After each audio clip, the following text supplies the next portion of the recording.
Hello students, I think most awaited video यदि मैं बोलूँ तो गलत नहीं होगा।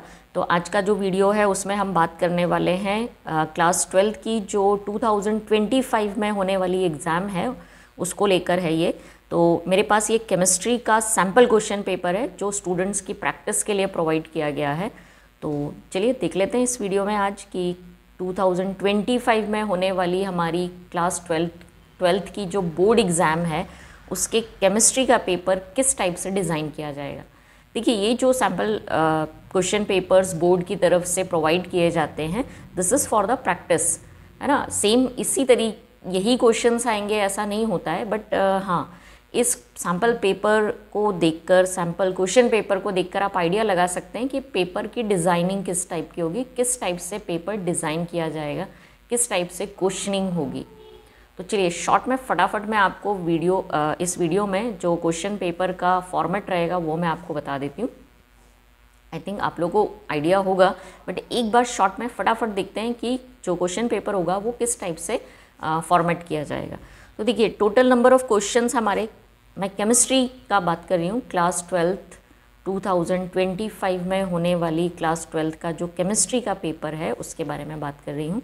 टोटल नंबर ऑफ क्वेश्चंस इसमें होंगे 20। टाइम आपको मिलेगा 3 आवर्स का, और जो मार्क्स होंगे, मैक्सिमम मार्क्स जो होंगे क्वेश्चन पेपर का वो होगा 70 मार्क्स का ये आपका पेपर होगा। 30 मार्क्स का प्रैक्टिकल होता है और 70 मार्क्स का ये थ्योरी क्वेश्चन पेपर होगा। ठीक है, नंबर ऑफ पेजेस भी दिए हुए हैं उन्होंने। तो देखिए, टोटल 20 क्वेश्चंस होंगे, 3 आवर्स का टाइम मिलेगा, और जो आपका पेपर होगा वो 70 मार्क्स के लिए होगा। ठीक है, तो चलिए 2025 में होने वाली जो बोर्ड एग्ज़ाम है उसके लिए केमिस्ट्री का पेपर किस टाइप से डिज़ाइन किया गया है, यही इस वीडियो में हम बात करेंगे। ये हमारे जो स्टेट एजुकेशन बोर्ड है उसकी तरफ से प्रोवाइड किया गया ये सैम्पल क्वेश्चन पेपर है for the practice for students. तो चलिए देखते हैं। सबसे पहले इंस्ट्रक्शंस का बात कर लें कि ऑल क्वेश्चंस आर कंपलसरी, है ना। सारे क्वेश्चंस आपको अटेम्प्ट करने हैं। क्वेश्चन नंबर 1 to 5 जो रहेंगे वो ऑब्जेक्टिव टाइप के रहेंगे, हर एक पर 1 मार्क रहेगा। तो इस तरीके से आपको टोटल 28 जो मार्क्स के क्वेश्चंस रहेंगे वो इस सेक्शन में पूछे जाएंगे। 1 to 5 में 28 मार्क्स के लिए ये क्वेश्चंस रहेंगे। नेक्स्ट जो है क्वेश्चन नंबर 6 से लेकर क्वेश्चन नंबर 12 तक 2 मार्क्स के क्वेश्चन रहेंगे। वर्ड लिमिट दी हुई है, 30 वर्ड्स की ये लिमिट रहेगी। Then question number 13 to 16 3 marks के लिए क्वेश्चंस रहेंगे और वर्ड लिमिट रहेगा 75 वर्ड्स का। क्वेश्चन नंबर 17 से 20 तक ईच क्वेश्चंस 4 मार्क के लिए रहेगा और वर्ड लिमिट रहेगी 120 वर्ड्स की। देखिए, इसमें क्वेश्चन नंबर 6 से लेकर, मतलब ये मतलब ऑब्जेक्टिव्स यदि छोड़ दें तो 6 से लेकर 12 तक जो क्वेश्चंस रहेंगे उसमें आपको इंटरनल चॉइस भी दी जाएगी, मतलब और में भी आपको क्वेश्चंस आएंगे। ठीक है, तो ये हो गए टोटल नंबर ऑफ क्वेश्चंस। यदि बताऊं तो 6 to 12 मतलब जो 2 मार्क्स के क्वेश्चन है वो टोटल क्वेश्चंस पूछे जाएंगे 7, और हर एक में आपको चॉइस मिलेगी। इसके बाद क्वेश्चन नंबर 13 से 16 3 मार्क के क्वेश्चन रहेंगे और ये रहेंगे टोटल क्वेश्चंस 4। और सिमिलरली 17 to 20, 17, 18, 19, 20 ये भी टोटल 4 क्वेश्चंस रहेंगे और हर क्वेश्चन पर रहेगा 4 मार्क। ठीक है, तो 2 मार्क के 7 क्वेश्चंस, 3 मार्क के 4 क्वेश्चंस और 4 मार्क के 4 questions. Question number 6 to question number 20 आपको और में चॉइस मिलेगी, आप कोई एक अटेम्प्ट कर सकते हैं। तो आई थिंक ये समझ में आ गया होगा आपको जो फॉर्मेट है हमारे क्वेश्चन पेपर का वो कैसा रहने वाला है। चलिए अब बात कर लेते हैं हम क्वेश्चन कि किस टाइप के क्वेश्चंस पूछे जाएंगे। क्वेश्चन नंबर 1 से हम स्टार्ट करेंगे और क्वेश्चन नंबर 1 है choose and right the correct option. Total 6 questions आपसे इस सेक्शन में पूछे जाएंगे। क्वेश्चन नंबर 1 सॉरी, इस सेक्शन में जो क्वेश्चन नंबर 1 है कि formula of Henry's law is, और ये 4 ऑप्शंस दिए हुए हैं। तो एक्चुअली हेनरी लॉ का जो फॉर्मूला है that is P = KH × X होता है, where X is the amount of gas, dissolved amount of gas in moles, है ना, मोल फ्रैक्शंस। सो फॉर्मूला है P = KH × X। इसमें कोई भी एक ऐसा ऑप्शन नहीं है जो इस फॉर्मूले को मैच करता हो। तो आप कोई भी एक, यदि इस टाइप से आए तो ये क्वेश्चन ज़रूर अटेम्प्ट करिएगा, क्योंकि अटेम्प्ट करने के मार्क्स मिलेंगे, या हो सकता है आपको सभी को एक नंबर जो है वो एज अ वेटेज मिले। तो इसमें कोई भी आप देख लीजिए, फर्स्ट जो ऑप्शन है P इक्वल्स टू KH/X, ये करेक्ट नहीं है। इसमें या तो इनटू का साइन होना चाहिए, तो या दूसरा ऑप्शन है कि X इक्वल्स टू KH/P, ये भी करेक्ट नहीं है। P इक्वल्स टू KH-X, ये भी करेक्ट नहीं है। और KH इक्वल्स टू P-X, ये भी करेक्ट नहीं है। तो ऑप्शन इसमें से, चारों ऑप्शंस में से कोई भी ऑप्शन करेक्ट नहीं है। फॉर्मूला आप याद रखिए, P इक्वल्स टू KH/X। तो ये पहला जो क्वेश्चन है, ऑप्शंस करेक्ट नहीं दिए गए हैं इसमें, तो करेक्ट ऑप्शन इसको आप ध्यान में रख के टिक करिएगा। नेक्स्ट जो क्वेश्चन है, question number 2, in which of the following device mercury cell is used. Answer है इसका ऑडिटरी डिवाइसेस, है ना, जो हियरिंग एड्स होते हैं उसमें जो लो वोल्टेज वाला मर्करी सेल यूज़ किया जाता है। So the correct option is option A, that is auditory devices. Next question number जो 3 MCQ है, थर्ड MCQ है, transition element show paramagnetic behaviour because they possess. देखिए, जो ट्रांजिशन एलिमेंट्स होते हैं वो बाय नेचर पैरामैग्नेटिक होते हैं। अब इसके लिए जो रिस्पॉन्सिबल चीज़ है किसके कारण होती है? फुल्ली फिल्ड ऑर्बिटल्स, गलत ऑप्शन है। पेयर्ड इलेक्ट्रॉन ऑर्बिटल्स, ये भी नहीं। Half filled orbital, this is the correct option. Half filled मतलब सिंगल इलेक्ट्रॉन। देखिए, पैरामैग्नेटिक बिहेवियर जो होता है एलिमेंट्स का, that is because of single electrons. तो हाफ फिल्ड ऑर्बिटल्स का मतलब ही होता है single electrons, right. Vacant orbitals wrong answer है। चलिए अगला, नेक्स्ट जो 4th MCQ है, number of ligands attached with the central metal ion और एटम इज कॉल्ड। तो सेंट्रल मेटल से अटैच जितने भी लिगैंड्स होते हैं उनको क्या बोला जाता है? So that is equals to coordination number. सही ऑप्शन है, सही आंसर है answer D, that is coordination number. ठीक है, next MCQ is structure of primary amines is. Primary amines का जो स्ट्रक्चर होता है, तो करेक्ट आंसर है इसका pyramidal. Triangular pyramid like structure होता है, तो correct option is option D, that is pyramidal. Next जो है क्वेश्चन नंबर 6th MCQ कि amphoteric nature of zwitter ion is due to. तो ज्वेटर आयन का एम्फोटेरिक नेचर किस कारण से होता है? तो करेक्ट आंसर है option D, that is presence of 1 acidic and 1 basic group, है ना। 2 अपोजिट ग्रुप्स प्रेजेंट होते हैं और इसीलिए हमारा जो ज्वेटर आयन है that is amphoteric in nature. बाकी जो तीनों ऑप्शंस हैं वो एम्फोटेरिक नेचर को सपोर्ट नहीं करते हैं। तो these are the 6 MCQs of our sample question paper that is provided from the state board, education board. ठीक है, तो ये हमारा हो गया MCQ वाला section. Now question number 2 is fill in the blanks. Paper Hindi English दोनों में है। तो नेक्स्ट जो क्वेश्चन है that is fill in the blanks. तो first fill in the blank है कि solute phase in soda water is. तो solute phase in soda water होती है गैस, है ना, CO2 होता है वाटर में डिजॉल्व। फ्लेवर्ड वाटर में CO2 डिजॉल्व होती है जिसको हम सोडा वाटर बोलते हैं, कार्बोनेटेड ड्रिंक बोलते हैं। तो आंसर है इसमें आपको लिखना है गैस। तो आपको फेज बताना है, आपको CO2 नहीं लिखना है, आपको फेज बताना है। Next, dash reaction occurs at anode. Anode पर कौन सी रिएक्शन होती है? तो देखिए, एनोड को जिस इलेक्ट्रोड पर ऑक्सीडेशन होता है ना, उसी को एनोड कंसिडर किया जाता है। तो इसका करेक्ट ऑप्शन है, आंसर है oxidation. So oxidation reaction occurs at anode. ठीक है, नेक्स्ट जो है हमारा third fill in the blank है कि central metal atom in vitamin B12 is. Vitamin B12 में कौन सा मेटल प्रेजेंट होता है? सेंटर में कौन सा मेटल प्रेजेंट होता है? और इसका आंसर है कोबाल्ट। कोबाल्ट मेटल प्रेजेंट होती है। विटामिन B12 है ना, उसका जो केमिकल नेम है that is called cyanocobalamin. तो साइनोकोबाल एमीन और इसका सेंट्रल मेटल है कोबाल्ट, CO। नेक्स्ट है dash shows silver mirror test. देखिए, कौन देता है सिल्वर मिरर टेस्ट, जिसको हम टॉलेंस टेस्ट भी बोलते हैं?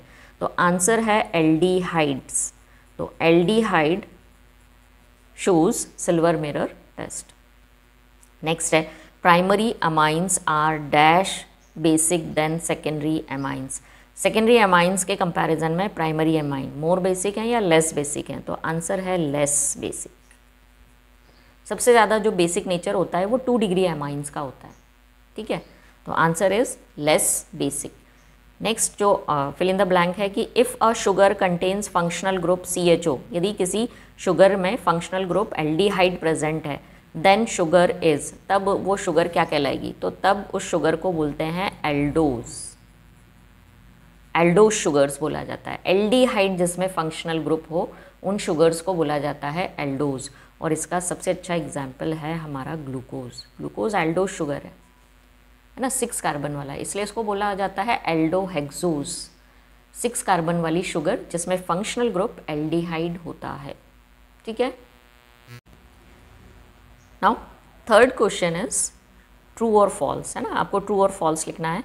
तो इसमें फर्स्ट जो स्टेटमेंट दिया हुआ है कि solution is the homogeneous mixture of 2 और मोर देन 2 कंपोनेंट्स, बिल्कुल सही है। सॉल्यूशन क्या है, होमोजेनस मिक्सचर है 2 और मोर कंपोनेंट्स का, सो this is true, first option जो है it is true. Next, reciprocal of resistance is conductance, बिल्कुल सही है। रेजिस्टेंस का जो रेसिप्रोकल होता है उसी को हम कंडक्टेंस बोलते हैं, ये भी करेक्ट है, ये स्टेटमेंट ट्रू है ये। नेक्स्ट थर्ड स्टेटमेंट है C2H5OH इथेनॉल, है ना, is not a monohydric alcohol. Alcohol तो है और मोनोहाइड्रिक का मतलब होता है जिसके पास एक ही OH ग्रुप हो, तो C2H5OH में एक ही तो ग्रुप है, एक ही OH ग्रुप है, तो ये है मोनोहाइड्रिक अल्कोहल, बट वो क्या बोल रहा है, नॉट, नहीं है, मतलब ये जो स्टेटमेंट है ये फॉल्स है। देखिए जो नेगेटिव स्टेटमेंट होते हैं ना वो थोड़ा ध्यान से देखिए, गलती के चांसेस नेगेटिव जो स्टेटमेंट होते हैं उसी में होते हैं, तो ये स्टेटमेंट गलत है, फॉल्स है। चलिए फोर्थ देखते हैं, sodium benzoate is used as a food preservative, yes it is also true. Next, maltase enzyme does not catalyse, again negative statement है कि maltase enzyme does not catalyse the hydrolysis of maltose to glucose. Maltose पर जो काम करता है उस enzyme को maltase बोला जाता है और वो ग्लूकोज में उसको कन्वर्ट करता है, तो नॉट बोल दिया है, मतलब इन्होंने स्टेटमेंट को रॉन्ग बना दिया, तो ये स्टेटमेंट फॉल्स हो गया, ठीक है। Now next is hormones regulate the metabolic process in body through the flow of blood, तो हॉर्मोन्स जो है वो ब्लड के थ्रू पूरी बॉडी में फ्लो होते हैं, ये भी करेक्ट है ऑप्शन, तो ये स्टेटमेंट भी ट्रू हो गया। So these are the true and false. Now question number 4, match the column है। फर्स्ट दिया हुआ है primary cell freon, esterification, energy barrier, dyes, irreversible, yes, तो प्राइमरी सेल कैसे होते हैं, इरिवर्सिबल होते हैं, तो फर्स्ट का जो करेक्ट ऑप्शन है, करेक्ट मैच है, दैट इज ई, ठीक है। नेक्स्ट, एक्टिवेशन एनर्जी एक्चुअली क्या है, इट इज़ एनर्जी बैरियर, तो नेक्स्ट जो करेक्ट ऑप्शन है सेकंड के लिए करेक्ट मैच है सी, ओके। नाउ पॉलीहेलोएल्केन जिसमें हेलोजन ज़्यादा होते हैं वो क्या है, फ्रीऑन्स है एक्चुअली, पॉलीहेलोएल्केन्स का एग्जाम्पल फ्रीऑन्स हैं, तो करेक्ट इसके लिए मैच है ए। कार्बोऑक्जेलिक एसिड्स देते हैं एस्ट्रिफिकेशन का रिएक्शन, तो नेक्स्ट इसका करेक्ट ऑप्शन हो गया B. And azobenzene actually dyes होते हैं, कलर्ड कंपाउंड्स होते हैं, तो एजोबेंजीन्स आर डाइज, ऑप्शन हो गया D. So this is the correct match for the match the column. Primary cell irreversible, activation energy actually क्या है, एनर्जी बैरियर है, पॉलीहेलोएल्केन्स फ्रीऑन्स हैं, कार्बोऑक्जेलिक एसिड एस्ट्रिफिकेशन रिएक्शन देते हैं, और एजोबेंजीन है एक्चुअली डाइज, ठीक है। So this is the answer for match the column. Now question number 5, that is right answer in one word और सेंटेंस, है ना, एक वर्ड में या एक सेंटेंस में आंसर देना है।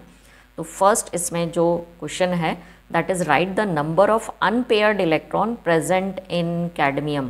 कैडमियम में आपको अनपेयर्ड इलेक्ट्रॉन्स बताना है। देखिए कैडमियम का जो नंबर होता है, कैडमियम CD, राइट, और कैडमियम का जो एटॉमिक नंबर है दैट इज़ 48, तो 48 इलेक्ट्रॉन को आप ऐसे डिवाइड कर दीजिए, you will get the configuration 4D10 and 5s2, तो 5s2 4d10, 0 अनपेयर्ड इलेक्ट्रॉन होंगे। देखिए सारे ही पेयर्ड हैं, डी में ऑल 10 इलेक्ट्रॉन्स, मतलब 5 ऑर्बिटल्स हैं डी में, और टोटल सारे के सारे जो इलेक्ट्रॉन्स हैं, आप फिलिंग करेंगे यदि इलेक्ट्रॉन्स का, so all electrons are paired electrons, और 5s में भी 2 इलेक्ट्रॉन्स हैं, so all are paired, visible है। So all are paired, 4d10 5s2 का कॉन्फ़िगरेशन है। तो आंसर आएगा यहाँ पर, आपने आंसर लिखना है इसमें 0, number of unpaired electrons are 0। और आंसर कैसे आया, तो 48 इलेक्ट्रॉन्स को आप जब डिस्ट्रीब्यूट करेंगे you will get the configuration 4d10 5s2. Now write the color of chromium +3 ions, +3 chromium का कलर, तो ये कलर होता है वॉयलेट। ठीक है, एक क्वेश्चन ऐसा लास्ट ईयर भी, बिफोर लास्ट ईयर भी दिया था, Mn+2 का कलर उन्होंने पूछा था। नेक्स्ट जो क्वेश्चन है कि right the structure of catechol, है ना, ये थोड़ा सा अनएक्सपेक्टेड एक ऑब्जेक्टिव है, बट ऐसा एक आध आता ज़रूर है आपके क्वेश्चन पेपर में। देखिए कैटेकॉल जो है, कैटेकॉल इज, स्ट्रक्चर आपने बनाना है तो बेंजीन रिंग बनाना है आपने, और इस बेंजीन रिंग में 2 OH ग्रुप आपने अटैच कर देने ऑर्थो पोजीशन पर। जो सेकेंड OH ग्रुप आप अटैच करेंगे that is on ortho position, 1-2 पोजीशन। तो नेम आएगा इसका बेंजीन, बेंजीन, और क्या देंगे 1,2 and it is diol, right. So either it is dihydroxy benzene, और IUPAC नेम आएगा इसका benzene 1,2 diol. So this is catechol, this is called catechol, this is called catechol. ठीक है, so this is the structure of catechol, आपको ये structure बनाना है catechol का। Next जो क्वेश्चन है, question number 4, write the name of product obtain from oxidation of secondary alcohol. Secondary alcohol का जब आप ऑक्सीडेशन करते हैं you will get ketones, so answer is ketone. ये कीटोन की प्रिपरेशन मैथड्स है, यदि आपने aldehyde ketones and carboxylic chapters, carboxylic acid chapters पढ़ा होगा, तो उसमें अल्कोहल से आप एल्डिहाइड और कीटोन्स दोनों बना सकते हैं।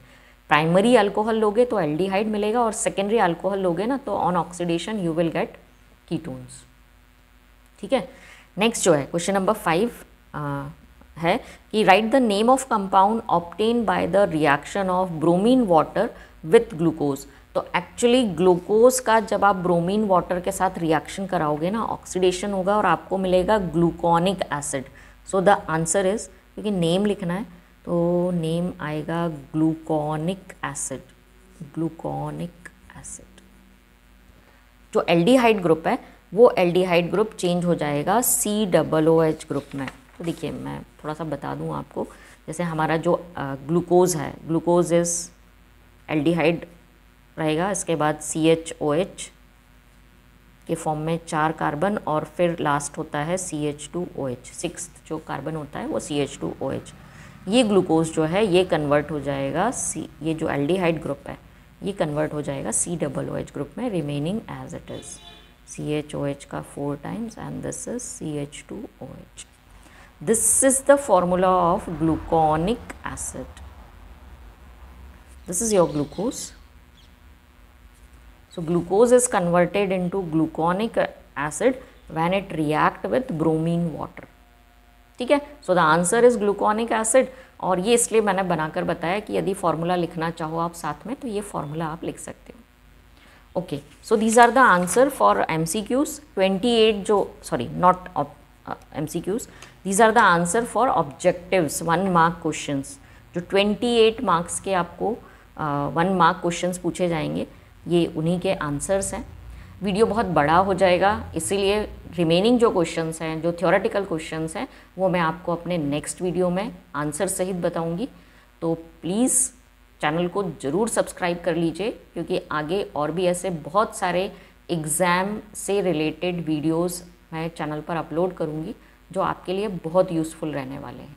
वीडियो को ज़्यादा से ज़्यादा शेयर करिए ताकि जिन बच्चों को ये सैम्पल पेपर अवेलेबल नहीं है विथ आंसर्स, उनको यह सैम्पल पेपर अवेलेबल होगा। ओके।